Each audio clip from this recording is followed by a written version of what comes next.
अस्सलाम वालेकुम, कैसे हैं आप सब। उम्मीद है बिल्कुल ठीक ठाक होंगे। आजकल पॉट गार्डनिंग बहुत ज़्यादा आम होती जा रही है। उसकी वजह ये है कि हम अक्सर फ्लैट्स में रहते हैं, पोर्शंस में रहते हैं, और शहरों में तो वैसे भी ज़मीन की काफ़ी प्रॉब्लम रहती है कि और घरों में स्पेस नहीं होती है, और फ्लैट्स में तो वैसे भी हमारे पास कोई कॉन्सेप्ट नहीं है गार्डनिंग का। लिहाजा हम बैल्कोनी में या अपने कॉरिडोर्स वगैरह में पॉट में प्लांट्स लगाते हैं। और बहुत सारे प्लांट्स ऐसे हैं, फ्रूटिंग प्लांट, जो हम पॉट में बहुत ईज़िली लगा लेते हैं। जैसे कि फालसे का ये प्लांट है, फालसे के प्लांट भी पॉट में ईज़िली ग्रो कर जाता है। इसी तरह बहुत सारे प्लांट्स हैं, जैसे कि अमरूद के प्लांट है, ये भी हम पॉट में लगाते हैं। अनार के प्लांट्स हैं, ये भी हम पॉट में इजीली लगा लेते हैं, और उनके अंदर फ्रूटिंग भी बहुत अच्छी होती है। इसी तरह सिट्रस फ्रूट की फैमिली के जो प्लांट्स हैं, वो भी हम अपने पॉट में बहुत इजीली ग्रो कर लेते हैं। और नर्सरी से तो हम ये प्लांट्स लाते ही लाते हैं। इसके अलावा हम ये प्लांट जो हैं वो सीड से भी ग्रो करते हैं। मैंने बहुत सारे प्लांट सीड से ग्रो किए। सीड से ग्रो करने का मज़ा ही कुछ और है। हमें हर गुज़रते दिन के साथ उसकी ग्रोथ देख के बड़ा मज़ा आता है, और फिर जब वो प्लांट्स बड़े हो जाते हैं तो फिर बड़ा शौक़ होता है कि हमारे प्लांट्स में फ्रूटिंग कब होगी। जैसे कि अभी आपको मैंने अमरूद का प्लांट दिखाया, ये भी मेरा सीड से ग्रोइंग प्लांट है। ये भी देखिए आप सीड से ग्रो किया है, और इसके अंदर तो आप देखिए कितनी अच्छी अभी तो एक निकला है, और आहिस्ता आहिस्ता अभी कुछ दिनों में इसमें बहुत सारी फ्रूटिंग स्टार्ट हो जाएगी, इसलिए कि अच्छा खासा फ्रूट हो जाता है, और मैंने इसे कंजस्टेड भी कर दिया। इसी तरह सिट्रस फ्रूट भी है, जो है फैमिली के जो प्लांट्स हैं वो भी आप सीड के ज़रिए ग्रो कर सकते हैं। और आज मैं आपको दिखाती हूँ अपना एक प्लांट जो मैंने ग्रो किया है, और उसको ग्रो किए हुए तकरीबन 5 साल हो गए हैं। 4 साल बाद इसके अंदर फ्रूटिंग स्टार्ट हुई। वैसे जो हम नर्सरी से प्लांट लाते हैं तो वो तो फ़ौरन ही कुछ अर्से बाद उसके अंदर, चूँकि वो ग्राफ्टेड होते हैं प्लांट्स, और फ़ौरन ही उसके अंदर फ्रूटिंग स्टार्ट हो जाती है। लेकिन जो सीड से ग्रो करते हैं उनको थोड़ा टाइम लगता है। और सिट्रस फ्रूट फैमिली में लेमन के प्लांट्स हैं, बहुत सारी वैरायटीज़ है लेमन की जो हम सीड से ग्रो कर सकते हैं। इसी तरह ग्रेप फ्रूट है, और इसी तरह ऑरेंज के प्लांट भी हैं।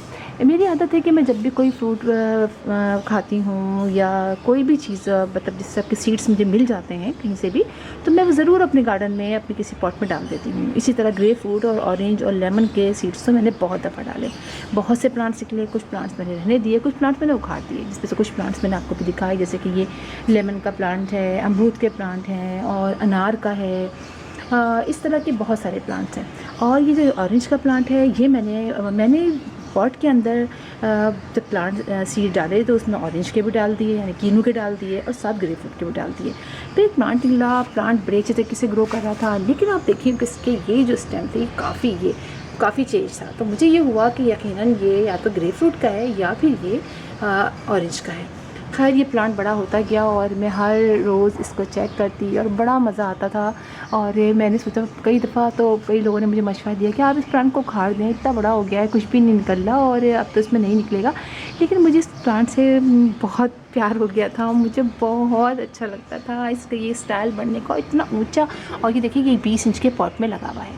20 इंच के पॉट बहुत बेहतरीन होता है किसी भी फ्रूट ट्री के लिए। इससे छोटा जो पॉट होता है वो सही नहीं होता है। और अब आप देखिए कि मेरे इसके अंदर 4 साल बाद एक फ्रूट लगा, और ये फ्रूट मुझे तो ग्रेप फ्रूट लग रहा है। आप ये देखिए कितना खूबसूरत सा ये लगा हुआ है, और मुझे तो खूबसूरत ही लगता है। ये देखिए कितना खूबसूरत ये निकला हुआ है, और ये ग्रेप फ्रूट लगता है। अब बिल्कुल अंदाज़ा मुझे नहीं है कि ये कौन सा है, ग्रेप फ्रूट है कि कीनू है। ग्रेप फ्रूट ज़्यादा लग रहा है, लेकिन इसके कि मुझे ये नहीं पता कि ग्रेप फ्रूट के अंदर इतने ज़्यादा बड़े बड़े कांटे होते हैं कि नहीं होते हैं। शायद पिछले साल ये निकला, मतलब समझिए इसको निकले हुए 4-5 महीने हो गए, लेकिन इसकी ग्रोथ जो है बहुत स्लो है। और फिर अभी 1 हफ़्ता हुआ, मैंने देखा कि मेरे इसके अंदर बहुत सारे फ्लावर्स निकले हैं, और इतनी मुझे अब खुशी हुई है कि आखिरकार आप ये देखिए, ये देख रहे हैं आप फ्लावर्स। और एक छोटा सा और बेबी क्या कहूँगी, ये ऑरेंज है कि ग्रेप फ्रूट है, ये देखिए, ये देख रहे हैं आप। ये आपको कैसे दिखाऊँ, ये देखिए कि ये देखें छोटा सा, ये आगे छोटा सा 2-3 निकलना है, तो बड़ा अच्छा लग रहा है। और बहुत सारी इसमें फ्लावरिंग हो रही है, आपको दिखाती हूँ, पीछे की तरफ भी हो रही है। ये देखिए, ये देखिए, देख रहे हैं कितनी प्यारी फ्लावरिंग हो रही है, कितनी बड़ी बड़ी हो रही है, बहुत अच्छा लग रहा है। तो हम प्लांट अपने घर में सीड से भी ग्रो कर सकते हैं। आप सोचिए 4 साल बाद इसके अंदर फ्रूटिंग स्टार्ट हुई। तो सीड से ग्रो करने का अपना अलग मज़ा है, आप लाके नर्सरी से लाइए उसका अलग मज़ा है, लेकिन फ्रूट प्लांट आप अपने पॉट में लगा सकते हैं ईजिली। इसको मैंने डायरेक्ट सनलाइट में रखा हुआ है, यहाँ पर जितनी देर की भी डायरेक्ट सनलाइट आती है, कम से कम 3 से 4 घंटे की तो डायरेक्ट सनलाइट के ऊपर की साइड आई जाती है। तो फ्रूट प्लांट्स जो होते हैं, वेजिटेबल प्लांट्स होते हैं, उनको डायरेक्ट सनलाइट की बहुत ज़्यादा ज़रूरत होती है। तो इसके अंदर मैं जो हूँ वो फर्टिलाइज़र डालती हूँ, बहुत ज़्यादा नहीं डालती हूँ, लेकिन अब चूँकि इसके अंदर बहुत अच्छी फ्रूटिंग स्टार्ट हो गई है तो अब मुझे इसको फर्टिलाइज़ करना पड़ेगा। वैसे तो मैं जब सबको 15 डेज से गोबर की खाद का फर्टिलाइज़र देती हूँ तो कब इसके अंदर कभी मिस भी हो जाता है, लेकिन ये कि देती रहती हूँ। लेकिन अब इसके अंदर मैं डालूँगी गोबर की खाद का लिक्विड फर्टिलाइज़र हर 10 डेज़ बाद, और वर्मी कंपोस्ट भी डालूँगी और बोन मील भी डालूँगी, क्योंकि इसके अंदर बहुत अच्छी फ्लावरिंग अब स्टार्ट हो गई है। इसके लीव्स देखिए सारे झड़ गए हैं और कुछ ब्लैक कलर के कीड़े होते हैं और वो कांटे वाला है तो ज़रा सा मैं दूर ही रहती हूँ उससे, लेकिन ये कि वो कब आके इसको खा लेते हैं मुझे पता ही नहीं चलता है। लेकिन ये कि अभी 2 मैंने कीड़े काले काले छोटे छोटे से हैं और वो खा रहे थे इनके पत्तों को। तो खैर अब मैं बहुत स्प्रे करूँगी इनके अंदर और चेक करती रहूँगी। और वाटरिंग की बात अगर करें तो वाटरिंग मैं इसको रोज़ाना देती हूँ पानी। सर्दियों में ये चेक कर लेती थी, दिखता था मुझे कि ये खाली हो गया है, सूख गया है बिल्कुल, तो मैं पानी डाल देती थी। तो वाटरिंग भी करती रहती हूँ और मैं इसको शिफ्ट अभी नहीं करूँगी और इससे बड़ा पॉट में अभी नहीं लगाऊंगी। जब ये पॉट कुछ वैसे भी कुछ लगता है मुझे पुराना सा हो गया है तो मैं इससे बड़ा 24 इंच का पॉट लूँगी। ये 20 इंच का है, मैं 24 इंच के पॉट में इसको लगाऊंगी और फिर जैसे जैसे इसमें होता जाएगा तो मैं आपको दिखाऊंगी। मेरी बहुत प्यारी सिस्टर है, उन्होंने बहुत दफ़ा कहा कि आप बनाइए बनाइए। मैं सोची थी कि एक निकला हुआ है, 2-3 और निकल आए तो मैं बनाऊँ। खैर इत्तेफाक से फ्लावरिंग भी स्टार्ट हो गई।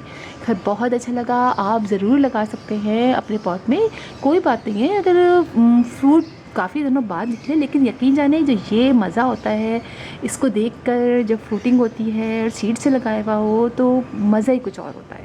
वो तो हमें पता होता है कि हम ले आएंगे, हमारे फ्रूट्स निकल आएंगे नर्सरी से, लेकिन इसके अंदर जो इस तरह से फ्लावरिंग होती है। तो आप सीड लगा लीजिए, कोई भी फल खाइए, ऑरेंज खाइए, ग्रेप फ्रूट खाइए, उसके सीड को अच्छी वेल ड्रेन सॉइल में लगा दीजिए, थोड़े दिन प्लांट निकल आएंगे, उस प्लांट को आप सेपरेट करके मुख्तलिफ पॉट में लगा लीजिए। तो फिर इंशाल्लाह आप लोगों से मुलाकात होगी किसी और वीडियो में किसी और टॉपिक के साथ। तब तक के लिए अल्लाह हाफ़िज़।